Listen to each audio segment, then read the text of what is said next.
Central Asia. As a source of energy for the 21st century, which is based on the report which is authored by Ariel Cohen, Wesley Hill, and Daniel Tamaret, and which is published by the International Tax and Investment Center. So we have an exceptional panel today with four panelists, and we are going to give the floor to first Mr. Daniel Witt, who is the president of the International Tax and Investment Center, which he helped on September 1993. Mr. Witt has been working to promote free markets and helping to lower the barriers to tax, trade, and investment in transition economies for over 30 years. Having worked with 85 countries, he has co-developed a unique mutual level to bring together the public sector, private sector, and academies to advance pro-investment, social investment, economic policy reform. And prior to assuming the duties as president of the ITIC, Mr. Witt was executive director of the Tax Foundation, which is the oldest tax and budget research organization in the United States. Prior to joining this, Mr. Witt was past president director of membership citizens for Sound Economy, which is the 250,000 member Washington Best Public Interest Group, and he also served as a consultant to President Reagan's Commission on Privatization. So again, I would like to thank all our panelists for being with us today. I would like to thank the ITIC and welcome and Mr. Witt. Well, thank you, Sebastian. That was a bit of a long introduction, but I appreciate it.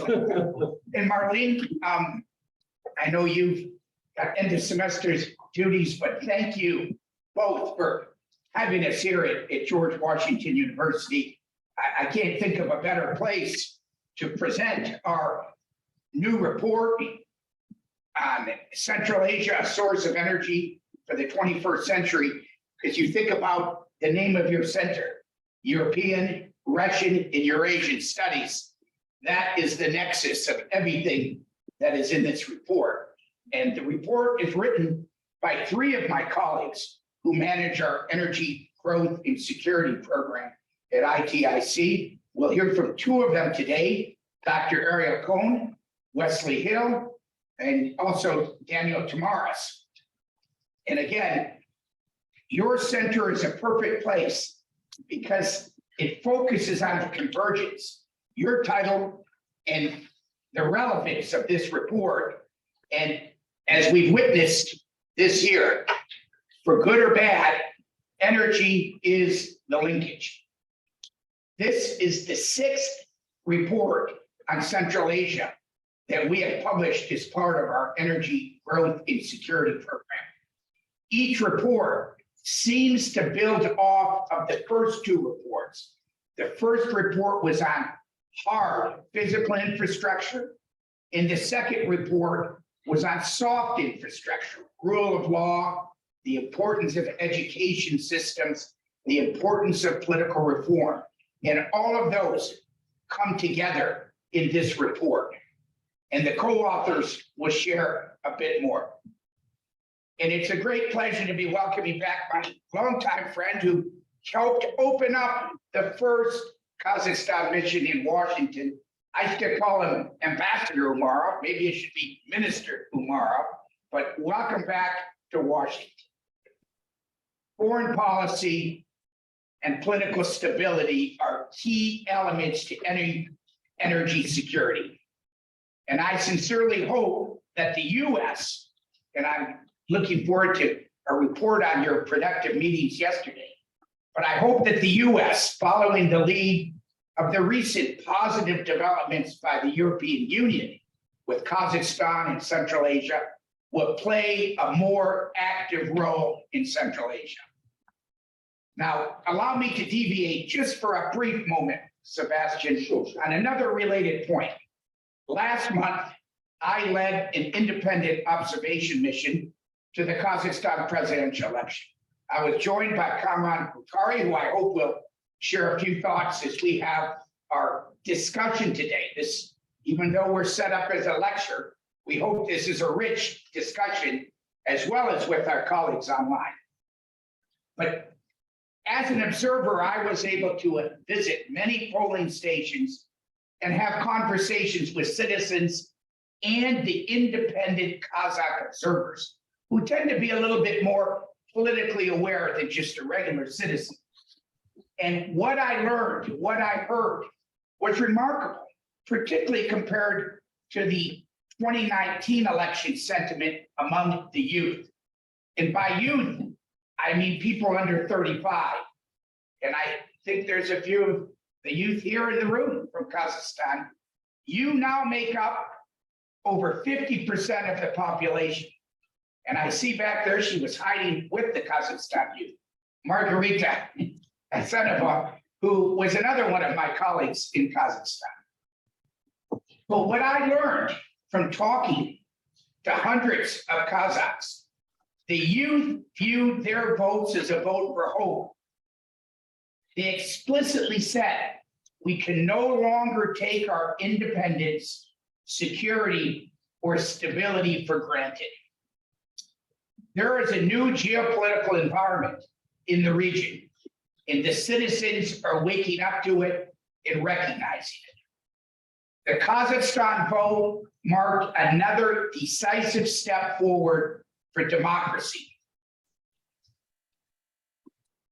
I now hope it will be supported by additional political reforms and economic development with, as we say in our report, with the energy sector playing a key role with these reforms and the economic development.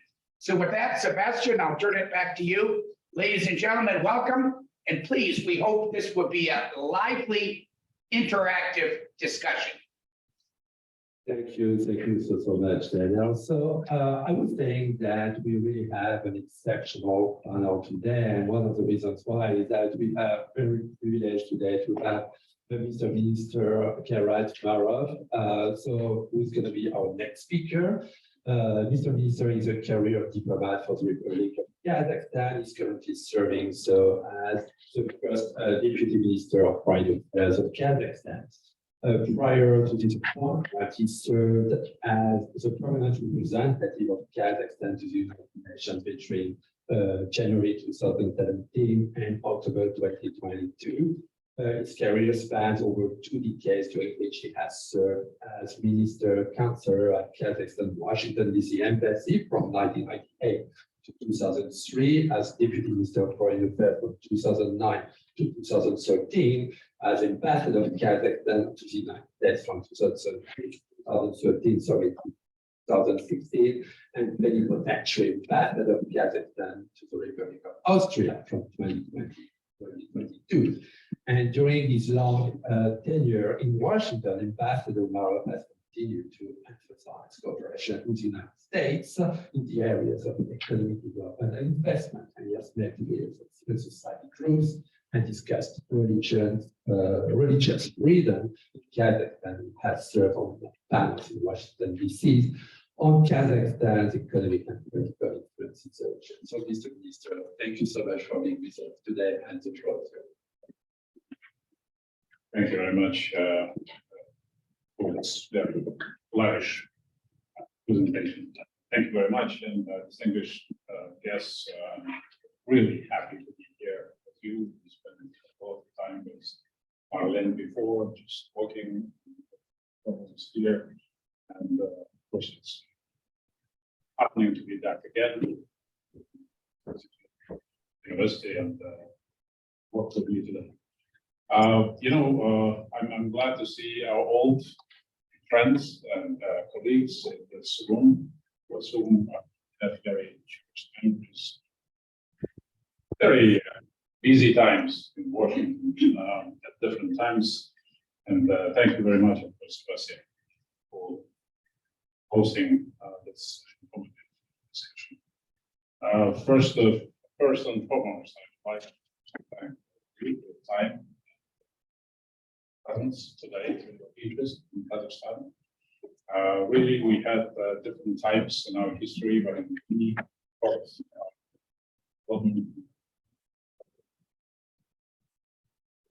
economic development, they were talking about education. But every time it was very interesting, very exciting time to have in Kazakhstan, because we never stand idle. We work actively, we work with all our colleagues here to make Kazakhstan to prosper. And I very much thank you for you, US administration, for their support.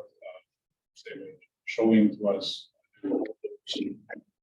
30 years of our cooperation. As you know, Kazakhstan is undergoing today deep transformative changes. Recent presidential elections were held on November 20th. Had a very good group of our friends being there as independent observers. I thank you for that, for your efforts to be there. So recent presidential elections brought quite a radical reset of the entire political system. A single 7-year presidential term whose no right for re-election is quite a novelty in countries. This is a very new development, and we're confident that this new model will provide a predictable recruitment of power. President Tokayev has been re-elected. His strong support. Some inauguration was held on November 26th, and I would like to really underline that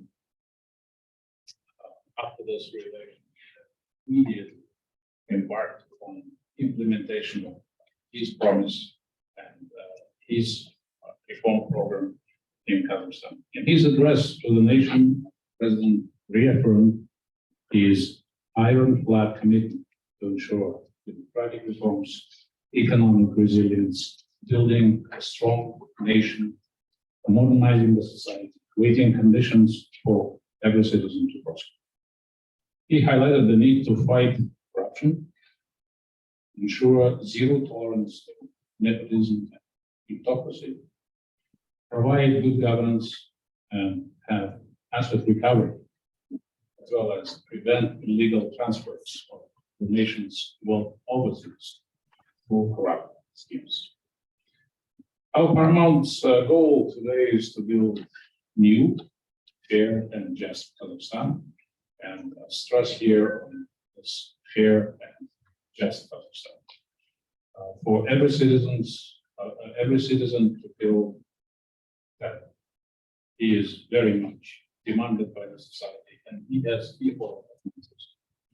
We appreciate the State Department's statement on presidential elections in Kazakhstan, reiterating US support for President Tokayev's wide-ranging reforms aimed at demonopolizing the economy, upholding the rule of law, while strengthening check and balances in the government system. Many international leaders have already congratulated our president on his re-election, and we hope and expect that the leadership will do this. US support for our wide-ranging political and economic reforms was reaffirmed during the recent phone call between Secretary of State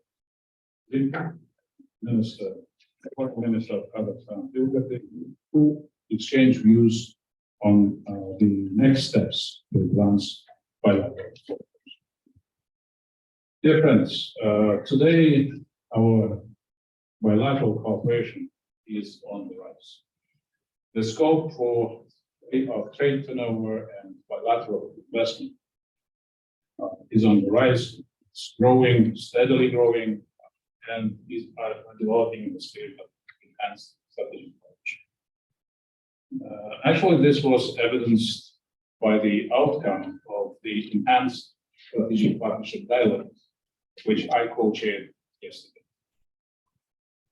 Over the past 3 decades, our bilateral cooperation has been elevated from height to height and covered a vast array of issues ranging from non-proliferation, political dialogue, economic and investment cooperation, people-to-people ties. Our cooperation rests on the foundation of genuine friendship between people and mutual interest to develop a productive and prosperous partnership. At the same time, the bedrock of our success stories in the energy cooperation, as it was stressed by Dan, in 1993, Chevron signed a landmark 14-year agreement to develop the supergiant Tengiz oil field. Over the years, this development has generated billions of dollars in revenue for Kazakhstan and the United States, as well as created tens of thousands of jobs in both countries. ExxonMobil, with a massive investment, is also connected in the exploration, development, production, and transportation of oil. Success in energy cooperation had a strong effect on many other areas. Today, Kazakhstan is the responsible actor, which contributes to ensuring international security, with over 70% of oil export going to the European Union. Kazakhstan is a major energy supplier to the world. Kazakh oil exports accounts for more than 1.5% of global supplies, roughly 1.4 million barrels per day. And the challenging geopolitical situation, we continue to seek diversification of our export routes. In this regard, the middle corridor, Trans-Caspian route, attains a greater significance. Therefore, we will continue talking to our partners, Azerbaijan, Georgia, Turkey, on ways how to expand our export. Our national oil company, Kazakh and Sokar, Azerbaijan company, reached an agreement to supply Kazakh crude oil 1.5 million tons, starting from next year, January this year, via Baku, Tbilisi, Ceyhan pipeline. We hope to increase gradually the volume of oil transit to 15 million tons by 2025. So this in mind, I would like to extend my sincere congratulations to Dr. Ariel Cohen, Mr. Vesel Hill, and Daniel Maris on this important conversation. The topic is very, very relevant in light of global energy security concerns, triggered by the war in Ukraine. Government leaders and energy experts warn today about Europe's energy crisis this week. This timely report provides a broad overview of vast opportunities and quelling have to offer. Apart from oil, we stand ready to increase the supply of strategic goods in light of shortage of critical commodities. Kazakhstan accounts for 45% of the global uranium market output. In 2021, our share in the US has reached 35%, exceeding both Canada and Australia, with 14, just a little bit over than 14%. Moreover, we are doubling down on the relocation of American Western companies not willing to lose their presence in the region. Kazakhstan welcomes the American companies to stay engaged in the region. Kazakhstan is steadily moving towards fulfilling its commitments to achieve carbon neutrality by 2060. We're finalizing our low carbon development strategy, focusing on reduction of greenhouse gases and providing renewable energy sources. Just want to mention that we really need today smart energy saving technology. That recently we signed an agreement on raw materials, batteries, renewable hydrogen with the European Union on the sidelines of the COP27 meeting. Energy cooperation is being discussed not only in the bilateral format, but also on the C5+1 format. Its working groups on economy and environment enables our experts to share views and prepare recommendations on energy cooperation in the region. Dear colleagues, I would like once again to say that Kazakhstan provides a lot of opportunities for those who are interested to work with us. Most of them are duly reflected in the report, which is in front of you, which we can discuss today. I hope that today's discussion will give us more ideas, generate more initiatives, better cooperation. Kazakhstan and Central Asia, I mean, US and Central Asian countries and Kazakhstan in a wider context. With this, I stop here. Thank you. Thank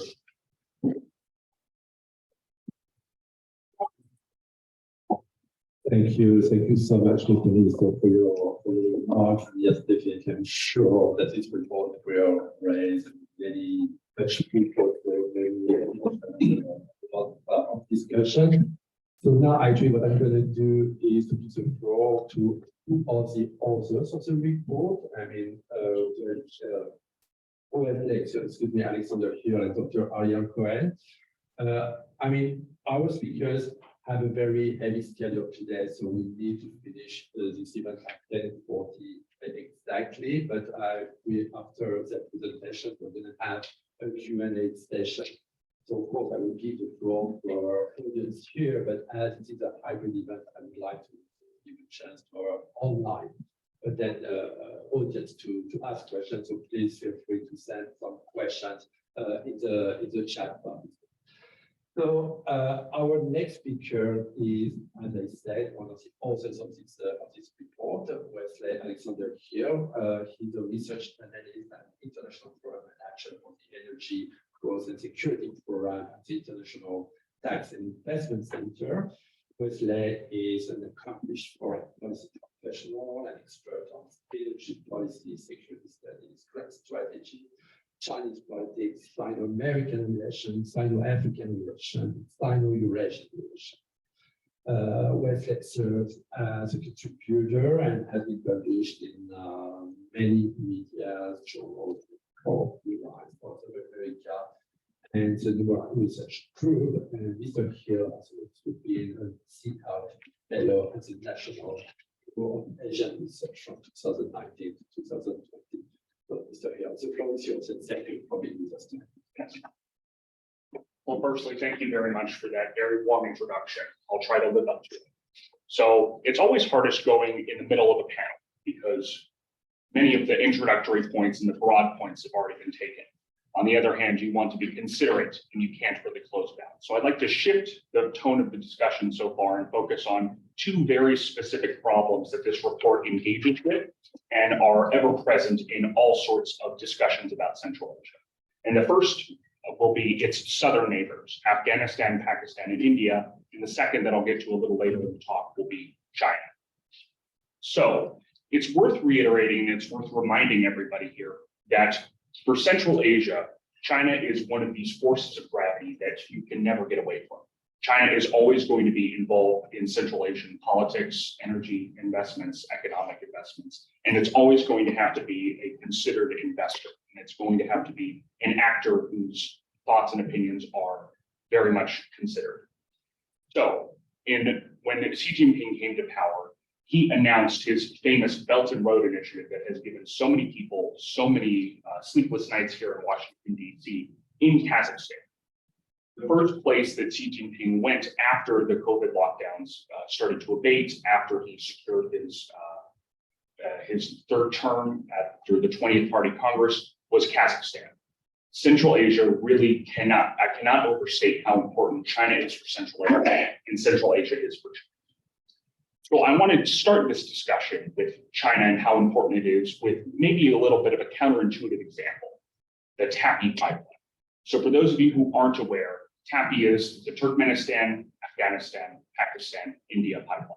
This has been a very long-standing dream of the actors in the region, that we would tap into Turkmenistan's vast oil deposits, natural gas deposits, ship it to the Indian Ocean, and then hopefully into more markets in the subcontinent.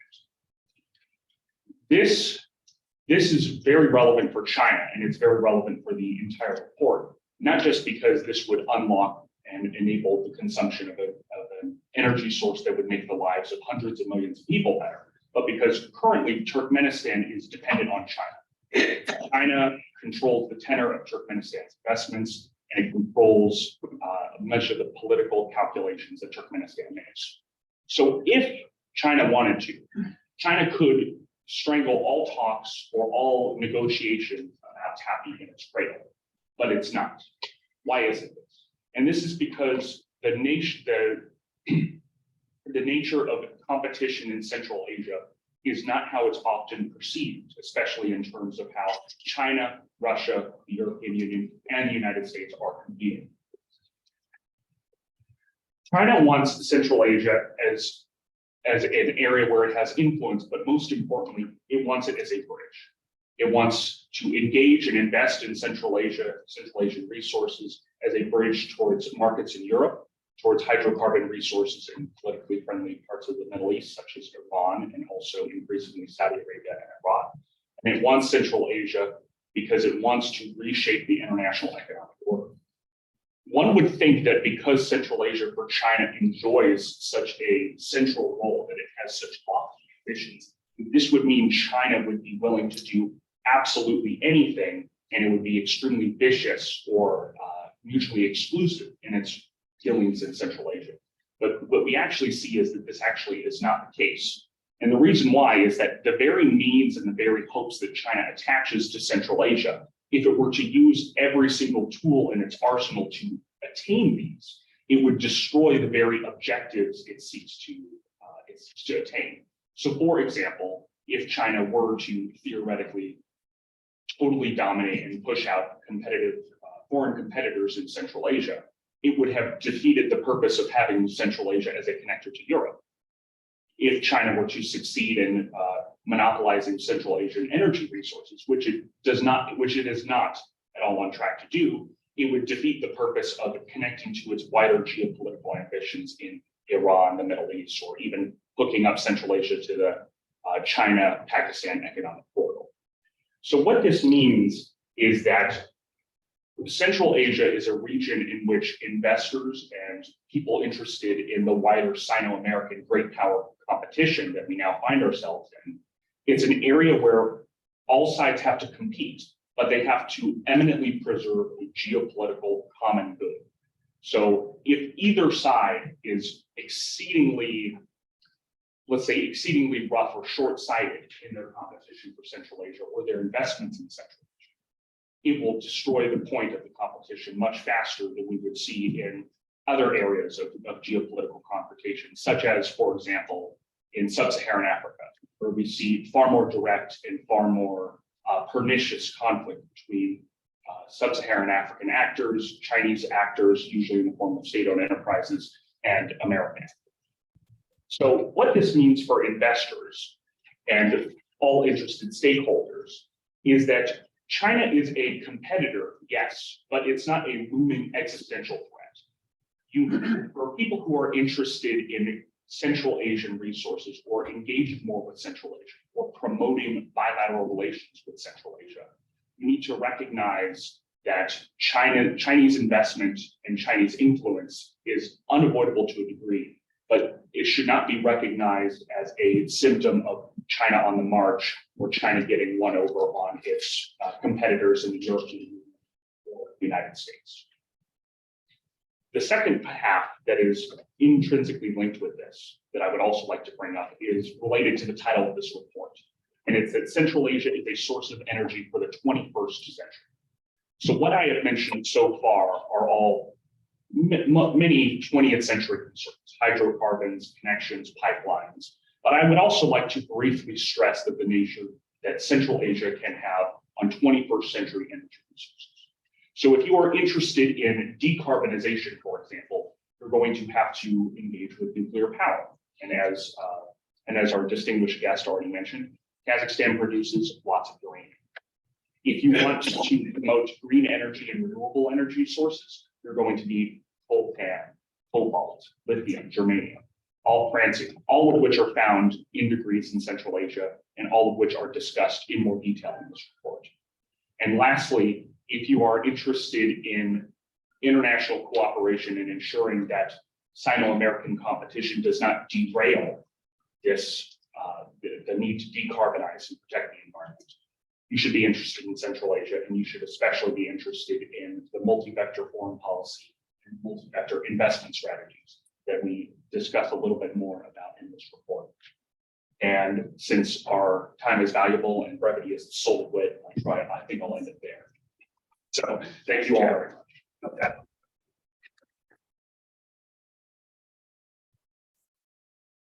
Thank you very much, Wesley. So, and now I'm going to give the floor to one of the authors of this report, who is Dr. Ariel Cohen.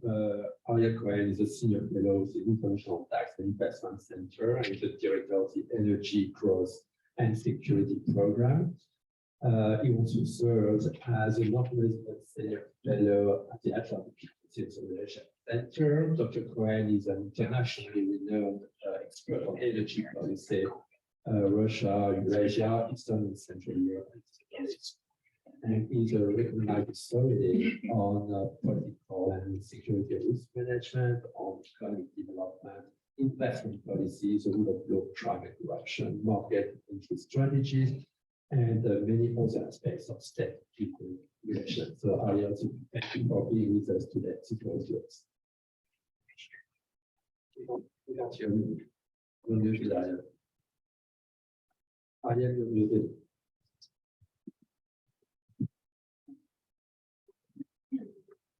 Ariel.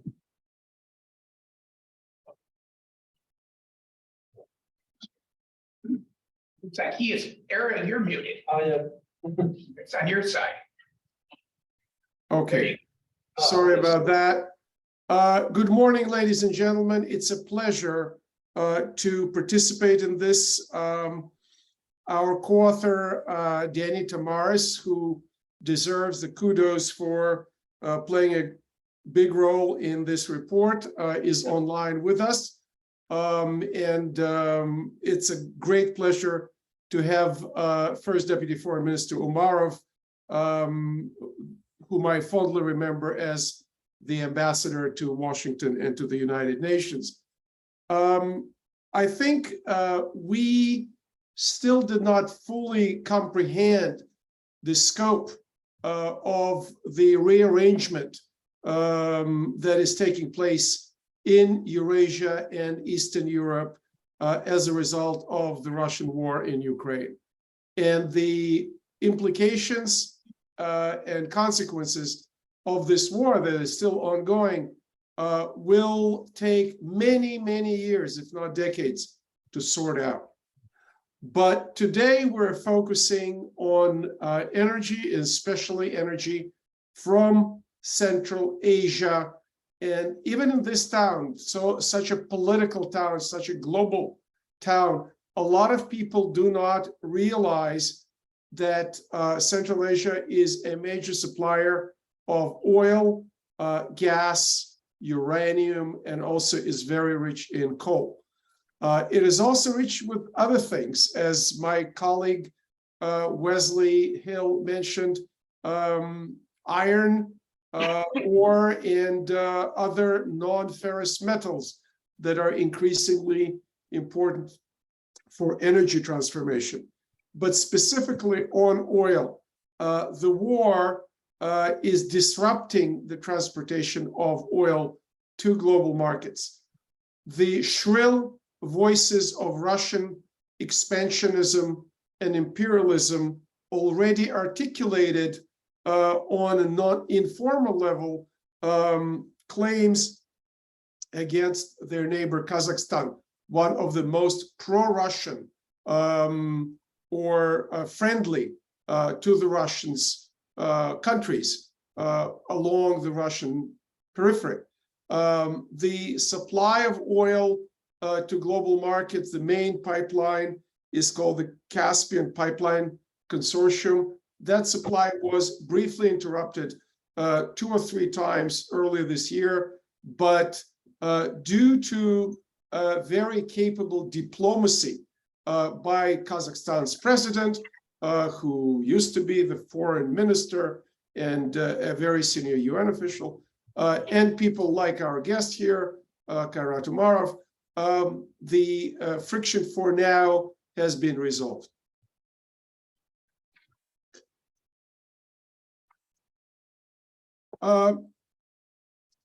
But in order to expand the demand for oil and gas, and on gas, ladies and gentlemen, 30% of imported gas to Europe, something like 100 billion cubic meters, is now in the process of being replaced. Russia exported close to 40% of the European imports of gas. Now it's down to less than 20%, and it's going down. So where is this gas going to come from? Among other things, from Central Asia. However, we have limited capacity right now, both in terms of production and in terms of exports. So please read our report. It is online on the ITIC website, iticnet.org/resources. To continue, the emphasis, as Ambassador Umarov mentioned, is on developing the middle corridor, and we need to approach it in a comprehensive manner in terms of gas pipelines, oil pipelines, rail, and surface roads. That will require billions, if not tens of billions of dollars. And the challenge is how Russia, which is still has aspirations to be the hegemon, how China, which is a rising power in the region, how other players, Pakistan, Iran, India, are all going to play nicely in the sandbox or not. And this is, of course, the challenge for American diplomacy. Our diplomacy has a track record in the C5+1 and now the strategic dialogue and energy dialogues and whatnot. But we also need to understand that we cannot compete without rules. We need to seek rules of competition. We cannot necessarily be friends and allies with a Russia or a China, especially these days, but we need to have understanding how we're competing, and that is a big challenge. Another big challenge is connected to a global mega trend or mega threat, and that's a climate change. We are facing a slow pace of energy transformation to lower emissions or zero emissions. And in this context, development of the nuclear civilian sector, the nuclear reactor sector, to generate emission-free energy is absolutely vital. And as we already heard, Kazakhstan plays a big role as a supplier of uranium, but the supply chain or the value chain in Kazakhstan so far is rather limited. Kazakhstan ships its uranium for enrichment in Russia. The question and the challenge is, can we diversify Kazakhstan role in uranium production? Can Kazakhstan enrich more on its territory and develop nuclear fuel sector on its territory? The track record of Kazakhstan, by the way, in terms of non-proliferation and disarmament is stellar. It goes back 30 years. And Kazakhstan, in my opinion, is a model for other countries to be a model for responsible handling of nuclear issues. The EU happily is more engaged now in Kazakhstan because it's closer to the region. It is readjusting the supply chains. The senior officials visited repeatedly, and hopefully with the US support and coordination. And I couldn't stress this enough. If we have allies in the world, this is the Europeans, the Japanese, the Australians, the Indians. We need to coordinate our policy towards Central Asia with them, and especially with the European Union.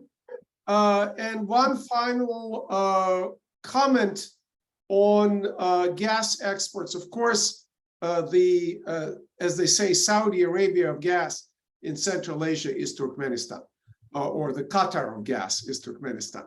Turkmenistan's gas is already purchased by China in large amounts, and the Chinese are building Section D of the pipeline, the fourth pipeline.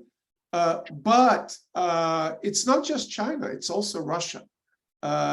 Recently, President Putin, in a meeting with President Tokayev in Moscow, suggested the creation of a gas corridor that would include Russia, Kazakhstan, and Uzbekistan. And while Russia is in a very confrontational mode with the West, to me, the attempt to create this gas corridor has to do with the next iteration or the next step in the great geopolitical competition in and around Central Asia. And that's the coming competition between Russia and China. I can only guess who is going to win that competition. I think it's China, spoiler. But Putin is trying to lock its geostrategic domination of the supply lines to China, especially in terms of natural gas. And this is important because China is importing 50% of its gas imports via sea. It's LNG, liquefied natural gas. 40% of that 50%, meaning 40 out of 50% comes from Australia, 10% comes from the United States. So the land-based pipeline supply of gas is extremely important for China. And I can see a very prolonged and tough talk between Moscow and Beijing about this idea by Mr. Putin of a gas corridor. Finally, if Europe had its druthers, it could have gotten some of the Turkmen gas going west to replace some of the Russian gas. Of course, that gas could have gone via Russia, but Russia did everything it could to prevent the direct sales of Turkmen gas to Europe. So instead, theoretically, we could connect at least partially the gas fields of Turkmenistan with a pretty short interconnector in the Caspian to the Top Tanap system, to the Trans-Anatolian pipeline, Trans-Adriatic pipeline, and pump some of the Turkmen gas to Europe.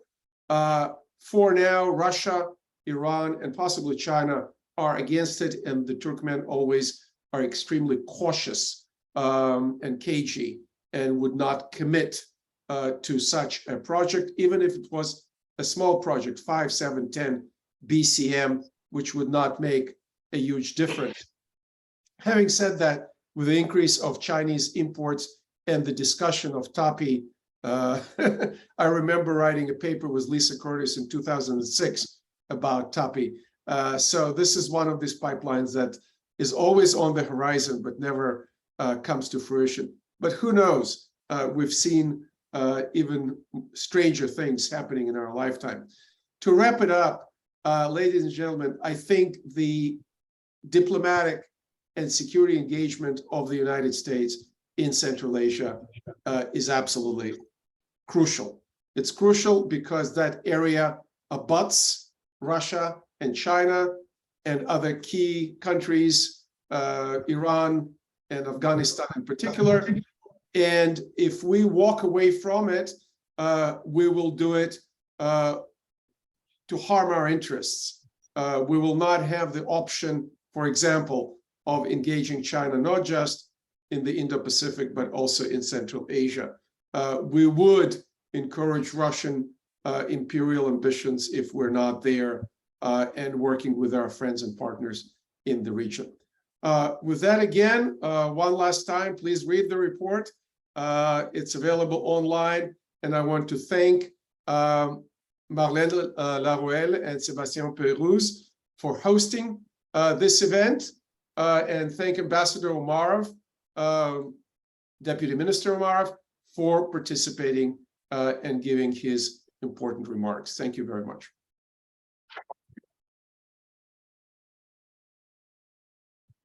Thank you so much, Dr. Cohen. So we have maximum 15 minutes for communication. So I'm going to give the floor to the room and try to take some questions from our online audience.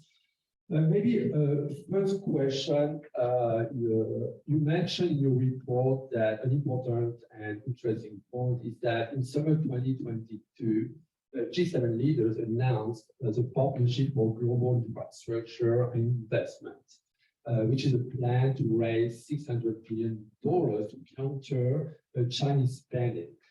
The question is, to what extent Central Asia is part of this plan? To what extent hydrocarbons are part of this plan? And do you think that this plan will be able to compete with Chinese investment in the region?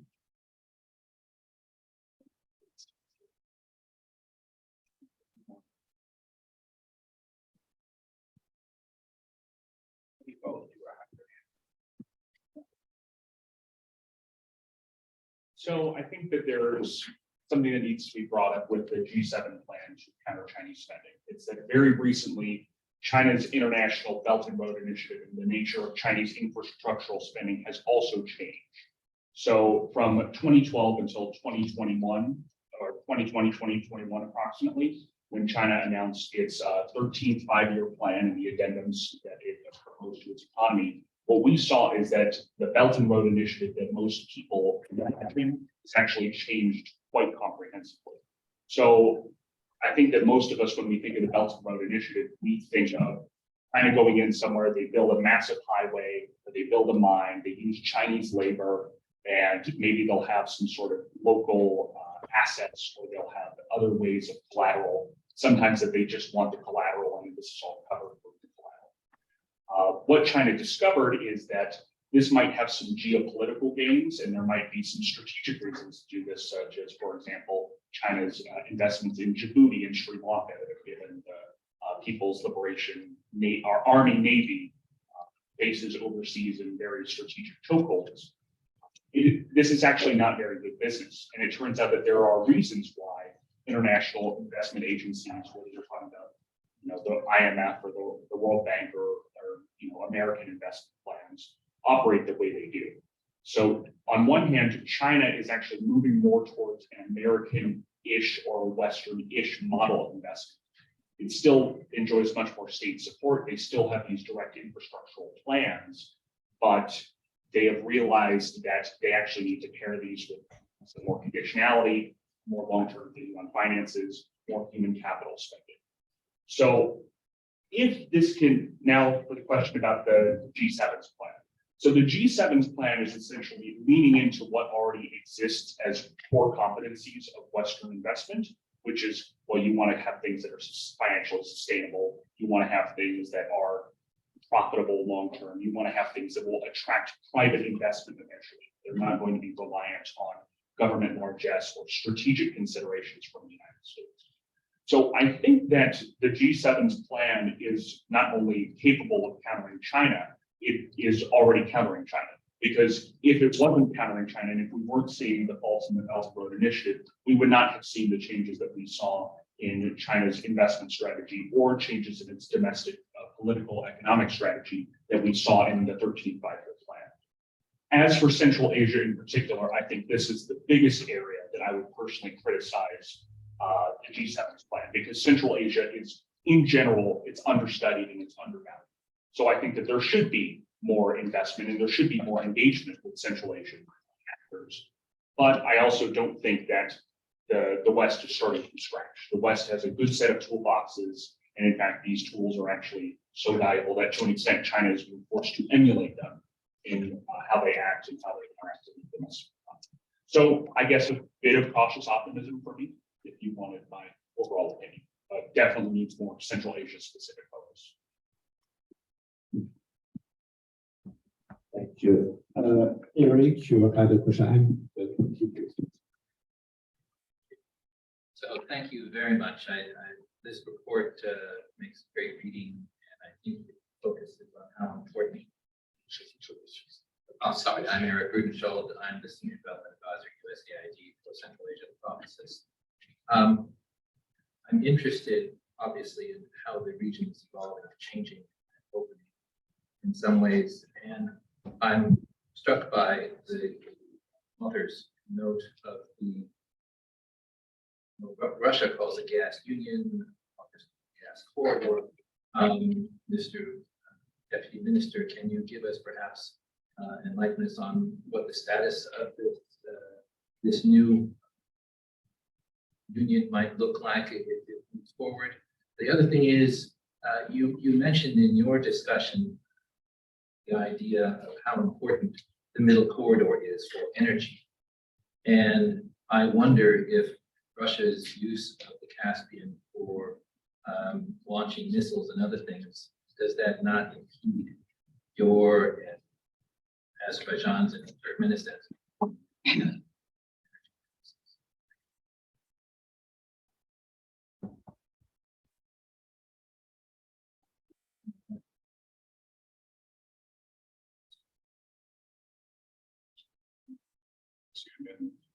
Something which is not yet.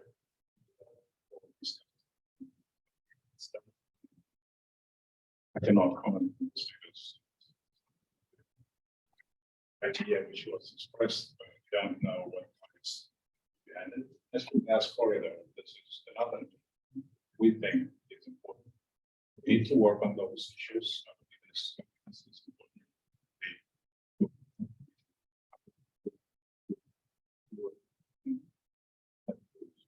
In general, I would say that we very much value in Kazakhstan and Central Asia focused attention. If we work with us, not just as a competition, as a willingness to really help each other, not just because of the Central Asia, but to work for our own interest. Nothing could work today if there is no international interest. So I think that we have to find this common denominator on which we can work together, and we would like to see a healthy competition in this respect. For example, the road initiative is helping us to develop our own highways, railway system, just to connect China with Europe. It's a very important development. We very much support it because it's a structural project. With global gateway, we think it's also could play a very important role to help build new alternative routes, build new relationship. But it has their own merits, working Central Asia, not just to be looked at competition or rivalry or something else. We are far from this great game. There is, we would like to see more cooperation.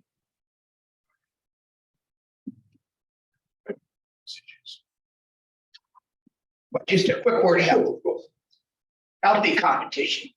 I said back in 2019, we should be welcoming an extra 4 trillion to come into the development world to help build infrastructure and human capital.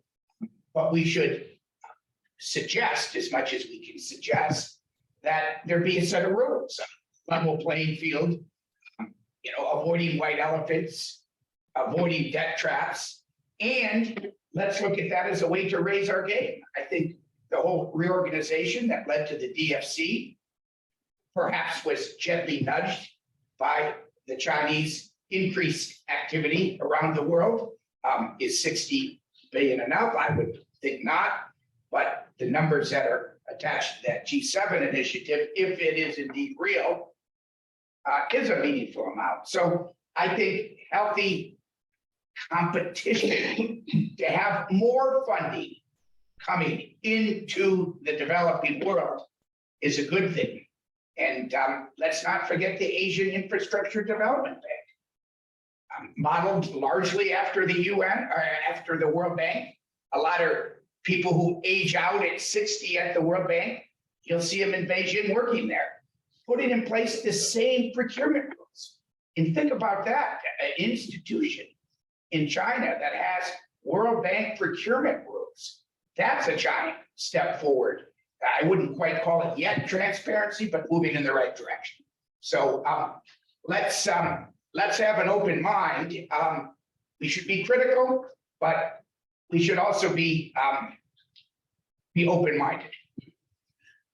Thank you. We have just a few minutes left. Let me take a question from our online audience. We have several questions from Professor Sullivan. I'm just going to take one. And one is, so there is a lot of potential for uranium as the nuclear industry catches its momentum as the world heads to cleaner energy. But no energy system is clean across its supply chain and life cycle. So how can the US help Kazakhstan with this?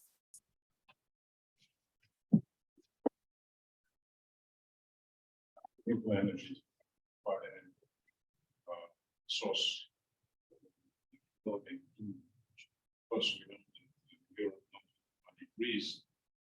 See uranium to be considered as a green technology, but we think today when so much push, this is one of the ways for us to enforce the strategic sources makes this very valuable and important. So how the US can help, I think technologically, helping countries to work on nuclear energy in a very safe and secure way, because this is becoming quite an issue. Some events which happened recently. So in Kazakhstan, in the society also, it's a very sensitive issue, and we are looking for very secure way to deal with this. But there is no alternative, I think, to nuclear energy because this is clean source of energy. It is very viable and vital, I should say, for further development. So we are open to work with the United States on this. We know that it's not only its big nuclear stations, but today we see new development, new trend to have SMRs, small reactors, modular reactors. This is a good, promising within development because if you take the size of Kazakhstan, which is 9th largest country in the world, with small pockets of population living in such territory, I think small modular reactors could be very much catering to the needs. But we would like to see tested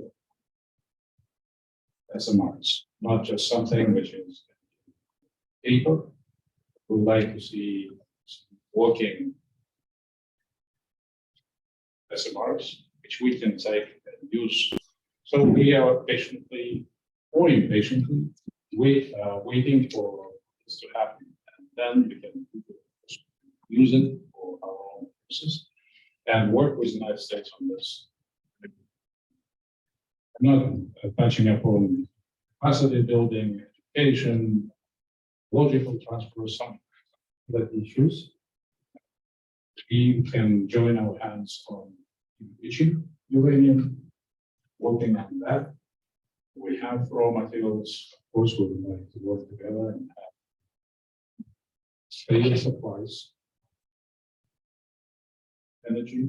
So there are many aspects. So we do not limit ourselves to anything. We would like to work on a wide and deep with the United States on those issues. Thank you. Can I come? So just a very quick question because. It's a very quick. Yeah, yes, I'm just About use my question. Ambassador Mark, thank you for being here today. About the agreement with the European Union for production of green hydrogen, how is it going to be transported and what do you expect to happen with this big investment that's pending in Aktau?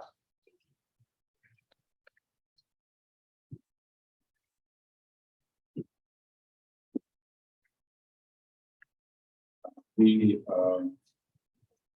launching time for this huge project, which actually we signed this agreement with the company, Anna she visited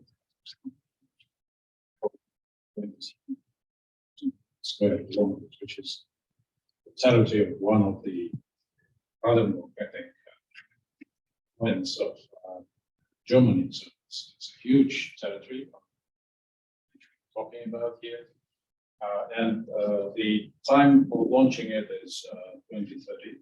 So we would like by this time of the green hydrogen. As for transportation, this is what we are working on today. And the more alternatives we have, the better opportunities will be opened for transporting it to Europe. And that's why we're talking about this middle corridor. We're talking other alternatives we can use. Of course, I think in Texas, many multiple pipelines happen. So today we're talking multiple routes happens. So this is what we would like to work together and see the way we have to proceed. But again, today is a viable alternative is middle corridor. We are working on this. Maybe in due time, we can alternative transport space. I'm not just right now venturing into saying, oh, this is let's work.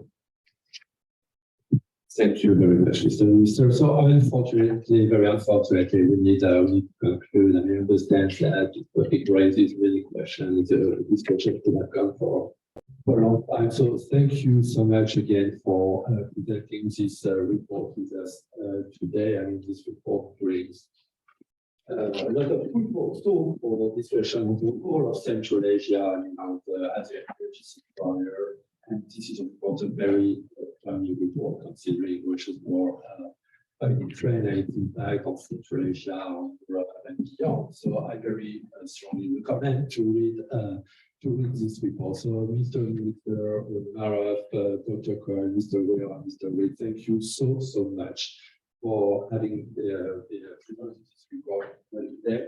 I would also like to thank our audience. I mean, here in person, our online audience for being with us today and for your questions. Again, I'm really sorry we couldn't ask all the questions, but we're probably going to organize the seminars on this extremely important and interesting topic. So we look forward to having you again in one of our Central Asia Program seminars. Thank you very much again. Have a nice day. Thank you.